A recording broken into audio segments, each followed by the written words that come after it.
మహర్షుల తాళపత్ర గ్రంథాల్లో దాగి ఉన్న శాస్త్రీయ నిత్య జీవన వికాస రహస్యాలు. తాళపత్ర నిధి డే 18. చంటి పిల్లల్ని కాళ్ళ మీద పడుకోబెట్టుకుని స్నానం చేయించేదెందుకు? చిన్నపిల్లలకి స్నానం చేయించటం అన్నది అతిపెద్ద పని.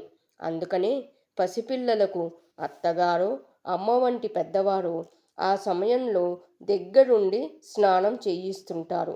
స్నాన సమయంలో నీళ్లు చెవుల్లోకి ముక్కులోకి పోతే పిల్లాడికి ఇబ్బంది, ప్రమాదం కలిగే అవకాశం ఉంది. అందుకే తల్లి లేదా పెద్దవారు తన 2 కాళ్ళ మీద పడుకోబెట్టుకొని వేడి నీటితో స్నానం చేయించాలి.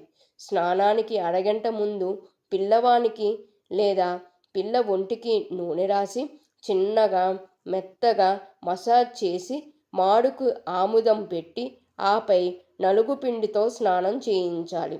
అలా కాళ్ళ మీద పడుకోబెట్టుకొని స్నానం చేయిస్తే పిల్లలు ఏడవరు.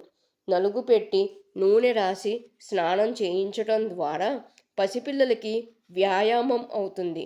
తద్వారా మంచి ఆరోగ్యకరమైన శరీర పటుత్వం వస్తుంది. అందంగా ఆరోగ్యంగా పెరుగుతారు పిల్లలు.